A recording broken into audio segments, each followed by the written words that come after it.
go.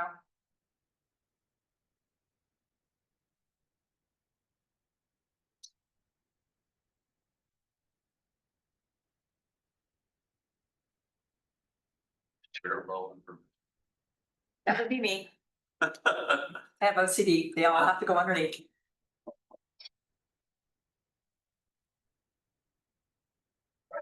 Sure, you can call me. Yeah. Gonna call the meeting to order.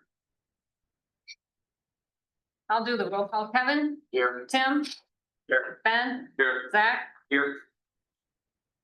Need to make a motion to approve the agenda. I'll make a motion. Second. who seconded it? Thanks, Tim.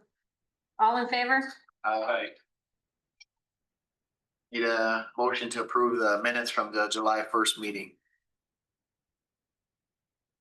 Make a motion. I'll second. All in favor? Aye. Motion to open the public hearing. I'll make a motion to open the public hearing. I'll second. Okay, so we're here for an appeal of a decision of the zoning administrator, city administrator, and that who received, reviewed, and then denied a commercial permit that I know you folks have in your packet. It's 2025-06 CB. And it's lot 10 Thunder Valley Drive. The request was for a building permit to build an 18-unit apartment. So they received June 3rd. It actually says June 3rd of 35. So June 3rd of 25 would be the correct reference for that. And submitted by Tony Notterman, electronic signature on the last page. So that was the building permit that was submitted for Annette to review. That was denied. That decision has been appealed to you folks. Your job in this role, I think you probably usually need to consider maybe a variance, something of that nature. Your role in this case is to be in a position to affirm or reverse the decision of the zoning administrator. Did she correctly decide this decision? Should she have granted the permit instead of denying the permit? And you sit here as in what I'll call an adjudicatory role. So you're kind of like a judge and a jury, if you will, where you can hear certain facts and background and argument, and then you'll make some findings of fact, and then make a decision either to affirm her decision or to reverse it. Okay. You can make that decision tonight. You should reduce that decision to writing, and that can be somebody from the clerk's office can take your direction and reduce it to writing, if you will, based upon your directives. And then at your next meeting, formally kind of approve that does match with what you decided tonight. And your decision doesn't have to be pages. I mean, this is pretty straightforward. So it wouldn't be pages, but you'd make certain findings of fact and then a decision. Okay. So anything to add to my introduction? Do you see it the same way? I think that's correct. Okay. So, I guess my role here tonight as city attorney isn't really representing you folks. It's more representing the zoning administrator. And so I'm just going to ask Annette a few questions. And then if you have follow-up questions, I'll let you jump in and we kind of go from there. Annette, obviously you've been in here listening. You've heard what I've said so far. You agree with the background as far as the facts of the building permit being submitted to you? I do. And the request was for an apartment building on lot 10 of Thunder Valley Drive. Is that true? That is correct. Okay. In May of 23, did the council approve ordinance number 2023-06? They did. Did you have a copy of that? I do. When they, in ordinance 2023-06 was an ordinance amending the zoning code. Is that true? That is correct. Let's talk for just a moment prior to the council's enactment of ordinance number 2023-06. What was the zoning classification of lot 10 Thunder Valley Drive? C1, which would be retail commercial. And is it still C1 today? It is. And so 2023-06, that ordinance did not change the zoning classification. That is correct. Before ordinance 2023-06, if you had been presented with this commercial building permit to build an apartment building on lot 10, would it have been appropriate and would you have issued it? Yes. With regard to this property, lot 10 Thunder Valley, what did ordinance 2023-06 change to make it so that you now deny this application? It removed apartments from being allowed in that zoning. So this ordinance approved by the council, and just for clarity, if we go to the last page, looks like all three readings were on May 23 of 23. That is correct. So if we turn to page 2, section 3, talks about C1. You see that? I do. And under paragraph A, I'll just read part of that. The following permitted uses currently set forth and allowed within the language of the zoning ordinance shall be deleted and no longer allowed as a permitted use in C1 district, but for those properties described within paragraph B of this section of the ordinance. And then paragraph A1 said apartment. So based on the language of A1, to your interpretation, that the city council made a decision by this ordinance to not allow apartments to be built. Yes, that is correct. Okay. And then to the exception, there was an exception under paragraph B that specifically allows for apartments to be built not to exceed 3 levels and 18 units on lots 12, 13, and 20 of Thunder Valley Estates 3, correct? Correct. And back to the commercial permit you denied, that spoke to lot 10 Thunder Valley. Is that Thunder Valley Estates 3, same subdivision, just a different lot? Exactly right. Yes. Okay. So based on the action of the council in passing the ordinance 2023-06, would it be illegal for you, in your opinion, to grant a building permit for an apartment to be built on lot 10 of Thunder Valley Drive? Yes. Did you explain that to the applicant? Not personally, no, we denied it. So we did put on the application that it's not allowed in that zoning. Okay. And you received the appeal filed by the applicant of your decision, correct? Yes. And then an addendum to the notice of appeal. Yes. And both of those documents have been provided to the Board of Adjustment. Yes. I don't think I have any follow-up for Annette.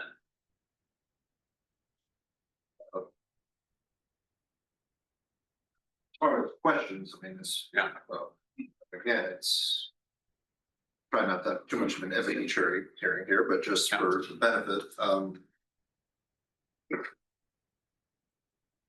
on February 7th, 2023, did you write an email to the Thunder Valley folks that said the zoning changes will only affect any new property that is zoned C1 or C2, and any property that is currently zoned to C1 and C2 will be grandfathered in and will be allowed to build apartments / retirement / convalescent facilities on their property, and quote, do you remember sending that email? I don't remember sending that, but if I did send it, it was incorrect. And why was that be incorrect? Because we were going through the rezoning, so nothing should have been said that it's okay. It would have been grandfathered in at that time. Mind if I, No, but and I just. For your benefit, again, I. Just an email that's been forwarded to me, I wasn't Okay. on it. No, that's but, fine. Respond here, he said, "Hi Nathan, I thought it would be best if I addressed your questions below with my responses in red. I also thought it would be helpful to include the correspondence that I sent out to the developers on the process. Only one developer reached out to me and my mayor, Joel Callahan, and his responses are captured in the attached email. And this is an email from you Correct. to Nathan Rundy. Right? Nathan That is Rundy correct. a lawyer for. Yes. And so then the response is in red. Nathan Rundy asks the question. Says, since the website link you attach indicated the agenda wouldn't be published until the day before the hearing, I'm hoping you can provide a little insight before then. Is the intent of the new zoning requirements to change the permitted use for property that is currently zoned C1 and C2, or will new zoning requirements only apply to property that is subsequently zoned that way? And then what did you write with red response? The zoning changes will only affect any new property that's zoned C1 or C2. Any property that's currently zoned as C1 and C2 will be grandfathered in and will be allowed to build apartments, retirement, convalescent facilities on their property. And then the next question from Mr. Rundy was, will lots currently zoned C1 and C2, in which construction has not begun on a currently permitted use structure, continue to be able to build according to current zoning requirements, or will only structures under construction and or already completed be allowed to be grandfathered in under the zoning? And then response. Sure, the zoning change will only affect new property that is zoned C1 or C2. Any property that is currently zoned as C1 and C2 will be grandfathered in and will be allowed to be built apartments, retirement, convalescent facilities on their properties. I think for the fact component, that's what I have. Thank you.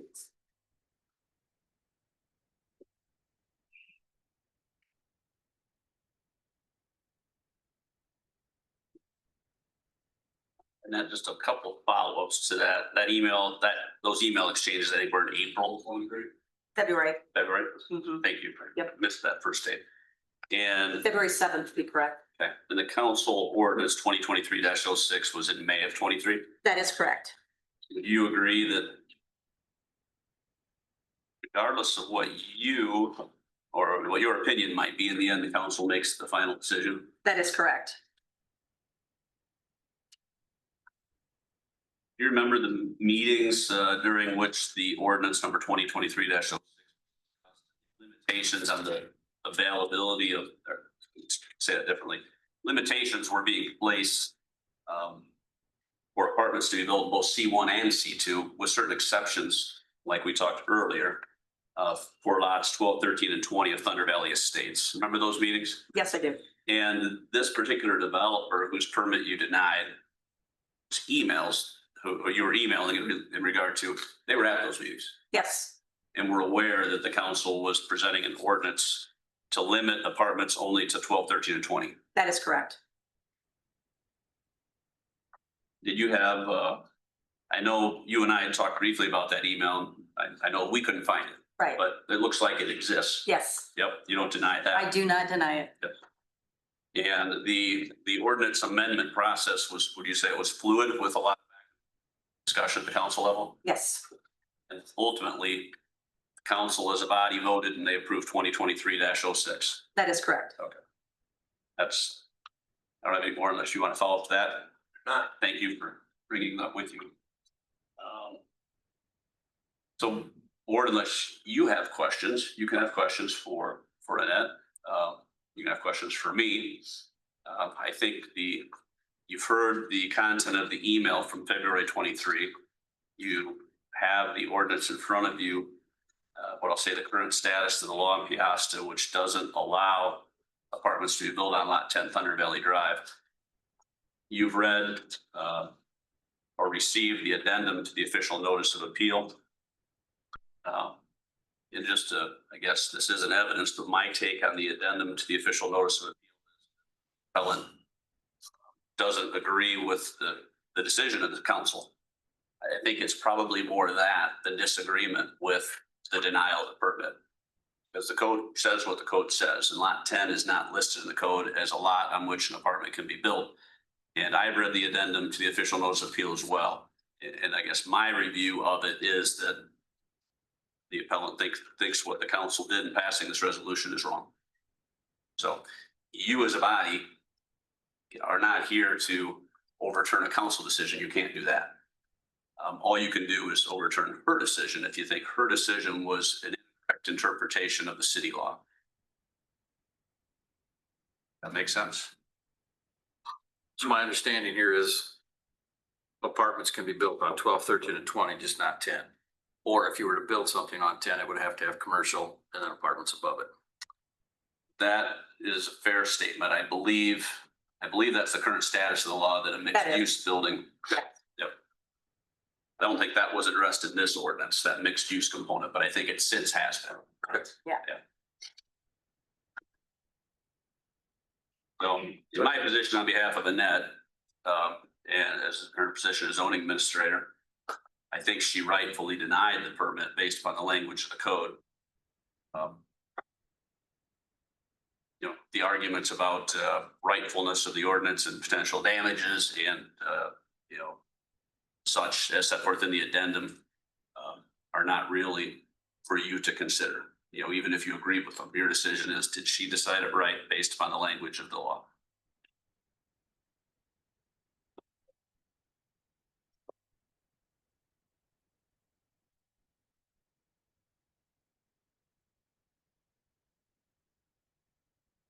I don't have any other questions. You have any questions? No. So from a finding standpoint, not to make findings for you, but some of the things that you need to decide. Some very basic, some, you know, there's obviously some very factual things. A permit was issued to build an apartment building on lot 10 by the developer. It was received by the city administrator / zoning administrator on a certain date. It was denied, timely appeal was filed.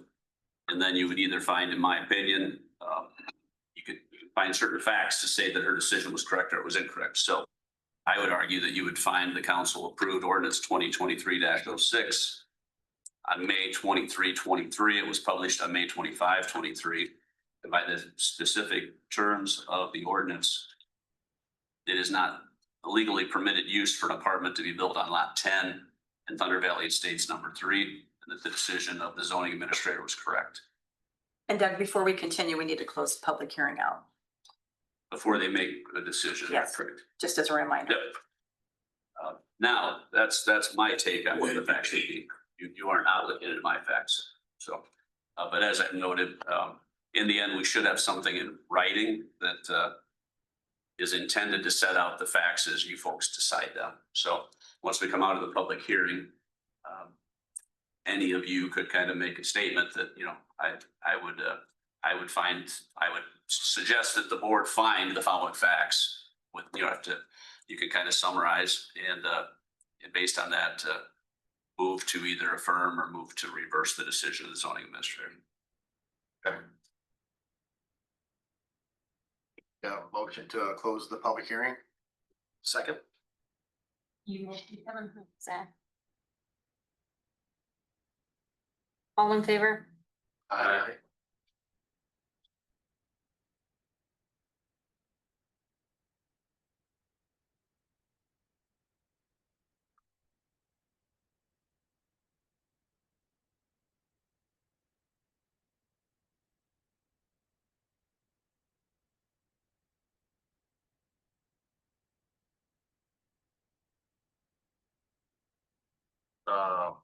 Yes, if I'm looking at this, I would deny the appeal just because it says lots 12, 13, and 20. 10's not included in there. In the writing. That's where I would be at.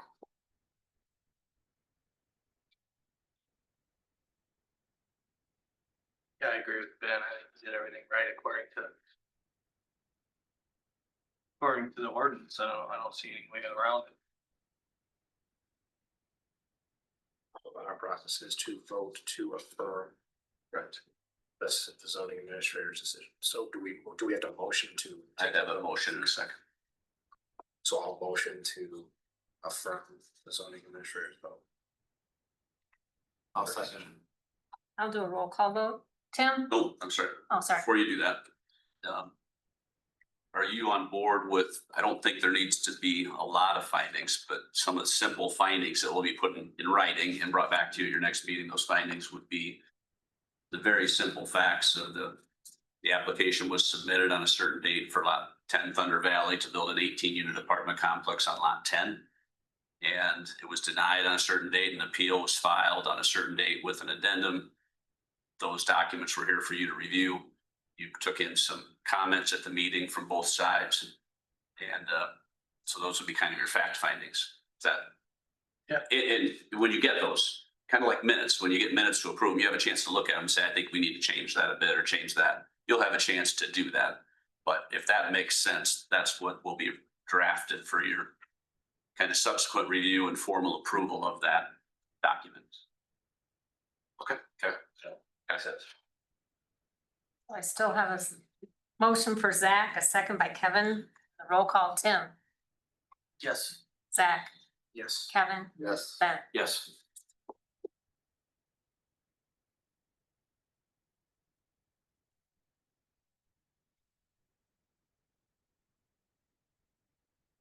comment is, I think is the next thing on the agenda, right?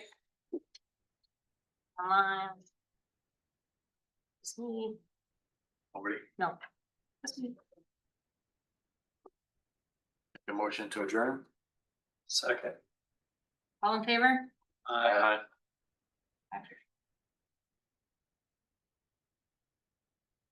Who seconded? Tim.